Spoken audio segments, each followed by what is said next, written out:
ناظرین، ایران نے اسرائیل کو دوبارہ سبق سکھانے کی تیاری شروع کر دی ہے۔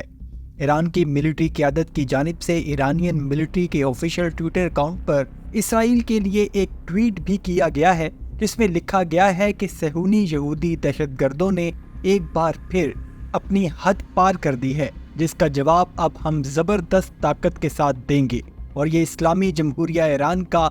وعدہ ہے اور اس وعدے پر ایران قائم ہے۔ ایران کی جانب سے اس ٹویٹ نے عالمی حلقوں میں کھلبلی مچا دی ہے، کیونکہ اسرائیل اور امریکہ ایران کو جتنا ہلکے میں لے رہے تھے، لیکن ایران اب اپنی اصل طاقت سے جواب دینے کے لیے صہیونی فوج کے آمنے سامنے آ چکا ہے۔ ایران نے اپنی طاقتور بیلسٹک میزائلز کی ویڈیو بھی اس ٹویٹ میں شیئر کی، جس میں دیکھا جا سکتا ہے کہ ایران نے اپنے سارے بیلسٹک میزائلز کی فائرنگ رینج کو بڑے ہی مؤثر انداز میں دکھایا ہے، جس کا مقصد اسرائیل کو یہ باور کرانا ہے کہ اسرائیل اگر مشرق وسطیٰ میں جنگ کو ایکسکلیٹ کرنا چاہتا ہے تو ایران ہمیشہ اس کا راستہ روکنے کے لیے آگے کھڑا ملے گا۔ دوسری طرف اسرائیل نے اپنی بری فوج کو لبنان میں پیش قدمی کا حکم دے دیا ہے اور اس کے ٹروپس لبنان کی سرحد کو عبور کر کے لبنان میں داخل ہو چکے ہیں۔ حالات جس حد تک آگے بڑھ چکے ہیں، اس میں اسرائیل کے کچھ شیطانی مقاصد نظر آ رہے ہیں،